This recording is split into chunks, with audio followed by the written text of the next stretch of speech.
Video जे board के लिए बहुत महत्वपूर्ण होने वाले हैं बच्चों। यहाँ पे सब्जेक्टिव सेट 1 का हम सारा सवाल लेके आए हुए हैं। आप लोग बढ़िया से देखिए प्यारे बच्चों और बेहतरीन तरीके से देखिए।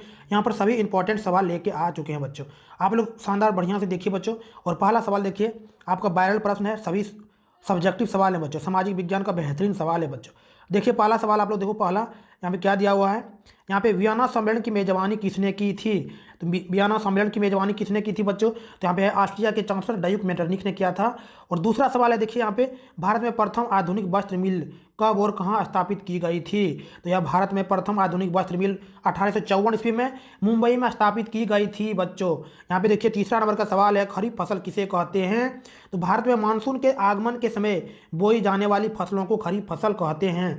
उदाहरण जैसे चावल, कपास, मक्का, मूंगफली, सभी यहाँ पे वीडियो जितना भी सवाल है बच्चों बेहतरीन है। आप लोग जरूर यहाँ पे चैनल को सब्सक्राइब भी करिएगा और पूरा वीडियो आप लोग अंत तक जरूर देखिएगा बच्चों।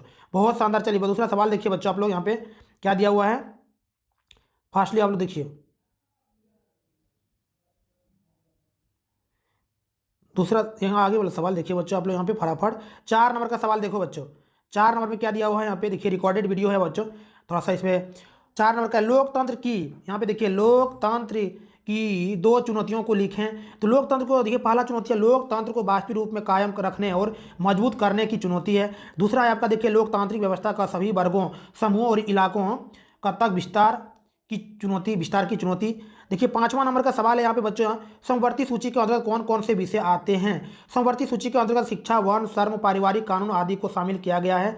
इन विषयों पर कानून बनाने का अधिकार केंद्र व राज्य सरकार दोनों को प्राप्त है बच्चों। ठीक। 6ठा नंबर का सवाल देखिए, मुद्रण को विनिमय का माध्यम क्यों कहा जाता है? बताओ, मुद्रण को विनिमय का माध्यम क्यों कहा जाता है? तो मुद्रण को विनिमय का माध्यम कहा जाता है क्योंकि मुद्रण के बदले आसानी से किसी भी प्रकार की वस्तु या सेवा का विनिमय संभव होता है। इसमें आवश्यकताओं के दोहरे संयोग की जरूरत नहीं होती है। 7वां नंबर का सवाल है प्यारे बच्चों, लोग देखिए, विदेशी निवेश से क्या तात्पर्य है? तो विदेशी निवेश से तात्पर्य है, उत्तर है यहाँ पर, विदेशी बहुराष्ट्रीय कंपनी द्वारा व्यापार के लिए परिसंपत्तियों जैसे भूमि, भवन, मशीन तथा अन्य उपकरणों की खरीद में व्यय की गई मुद्रा को विदेशी निवेश कहा जाता है। चलिए लघु उत्तरीय प्रश्न देखो, 5 प्रश्नों का यहाँ पे रहेगा सवाल। ठीक है बच्चों, 5 प्रश्न यहाँ पे दिए जाएंगे। आप लोग चैनल को जरूर सब्सक्राइब करिएगा, यहाँ पे लगातार वीडियो आने वाला है, वीडियो और बेहतरीन सा वीडियो आने वाला है। सारा सेट का मॉडल सेट कल तक यहाँ पे अपलोड कर दिए जाएंगे बच्चों। आप लोग चैनल को जरूर सब्सक्राइब करिए, पूरा वीडियो को आप लोग अंत तक जरूर देखिए बच्चों। बहुत देखिए दूसरा सवाल यहाँ पे क्या दिया हुआ, 8वां नंबर का सवाल देखो बच्चों, असहयोग आंदोलन में भारतीयों द्वारा अपनाए गए विभिन्न तरीकों का उल्लेख करें। उत्तर है इसका, ये गांधी जी असहयोग आंदोलन को योजनाबद्ध तरीके से प्रारंभ करना चाहते थे। उनका विचार था सर्वप्रथम सरकार द्वारा दी गई पाबंदियों को लौटा दिया जाए तथा इसके बाद सरकारी नौकरियों तथा विदेशी वस्तुओं का बहिष्कार कर दिया जाए। और दूसरा पॉइंट इसमें देखिए बच्चों, दूसरा पॉइंट क्या दिया हुआ है, असहयोग आंदोलन का प्रारंभ शहरी मध्यम वर्ग की हिस्सेदारी से प्रारंभ हुई और विद्यार्थियों ने स्कूल कॉलेज छोड़ दिए, शिक्षकों ने त्याग पत्र दे दिया, वकीलों ने मुकदमे लड़ने बंद कर दिए था, मद्रास के अतिरिक्त प्राय सभी प्रांतों में परिषद चुनावों का बहिष्कार कर दिया गया। तो आप लोग जरूर याद रखिए बच्चों, शानदार सवाल है, बढ़िया से आप लोग वीडियो को आप समझ लीजिएगा सवाल को। चलिए बहुत शानदार है। तीसरा पॉइंट है इसमें बच्चों, विदेशी वस्तुओं का बहिष्कार किया गया, शराब की दुकानों की पिकेटिंग की गई थी तथा विदेशों कपड़ों की होली जलाई गई, यानी होली जलाई गई। व्यापारियों ने विदेशी व्यापार में पैसा लगाने से इनकार कर दिया। देश में खादी का प्रचलन और उत्पाद बढ़ा। आंसर आपका 3 आपका बिल्कुल यहाँ पे है। बहुत शानदार। नंबर का सवाल देखो बच्चों, क्या बोल रहा है, पहले विश्व युद्ध के समय भारत का औद्योगिक उत्पादन क्यों बढ़ा? प्रथम विश्व युद्ध के समय भारत का औद्योगिक उत्पादन बढ़ने के निम्नलिखित 3 कारण हैं। प्रथम विश्व युद्ध में ब्रिटेन ऐसे उलझ गया कि उनका सारा ध्यान अपने बचाव में लग गया। वह अब भारत में अपने माल का निर्यात न कर सका, जिसके कारण भारत में उद्योगों को न पनपने का सुअवसर प्राप्त हो गया। उसके बाद दूसरा पॉइंट यहाँ पे बचा दिया हुआ, देखिए 9 नंबर का सवाल का ही है, इंग्लैंड के सभी कारखाने निर्यात की विभिन्न चीज़ों की बजाय सैनिक सामग्रियों के निर्माण में लग गए। इससे भारतीय उद्योगों को एक विशाल देशी बाजार मिल गया। तीसरा पॉइंट है, देशी बाजार मिलने के अतिरिक्त भारतीय उद्योगों को भी सरकार द्वारा फौज की वादियों, बूट आदि बनाने का काम मिल गया, जिससे भारतीय उद्योग को भी प्रगति करते रह गए। तो आंसर आपका यहाँ पे बिल्कुल सही हो गया। चलिए 10 नंबर का आप लोग सवाल देख लो बच्चों, यहाँ पे नवीकरणीय और अनवीकरणीय संसाधनों में क्या अंतर है? तो देखिए यहाँ पे क्या दिया हुआ है, पहला पॉइंट से, नवीकरणीय संसाधन ऐसे संसाधन जिनका उपयोग बार बार किया जाता है तथा उनकी पूर्ति प्रकृति द्वारा पुनः कर दी जाती है, नवीकरणीय संसाधन कहलाते हैं, जैसे जल, पेड़ पौधे आदि। उसके बाद देखिए दूसरा यहाँ पॉइंट से बच्चों, गैर नवीकरणीय यानी अनवीकरणीय बच्चों, दूसरा पॉइंट से यहाँ पे दिया हुआ है।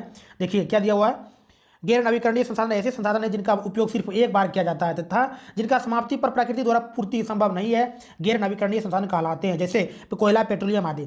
उसके बाद देखिए बच्चों, ये 11 नंबर का सवाल है। पूरा वीडियो आप लोग देखिए और वीडियो को आप लोग चैनल को सब्सक्राइब जरूर करिए, यहाँ पे लाइक करिए और अपने ग्रुप में आप लोग शेयर जरूर करिए बच्चों। यहाँ पे शानदार क्लास होने वाला और मिलने वाला आप लोगों को, यहाँ पे सारा वीडियो आप लोगों को रिकॉर्डेड मिलेगा और लाइव क्लास भी यहाँ कंटिन्यू चल रहा है बच्चों, और शानदार क्लास आप लोगों को जरूर मिलेगा बच्चों।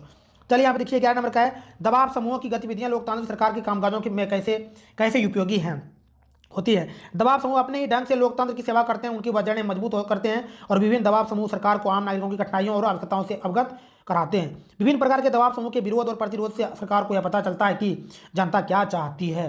दूसरा पॉइंट इसमें दिया हुआ है बच्चों, देखिए दबाव समूह एवं हित समूह विभिन्न प्रकार के दबावों में संतुलन बनाए रखते हैं। यदि एक दबाव समूह अपनी बात मनमाने के लिए सरकार पर अनुचित दबाव डालता है तो दूसरा बाकी हित समूह इस अनुचित दबाव को विफल कर देते हैं।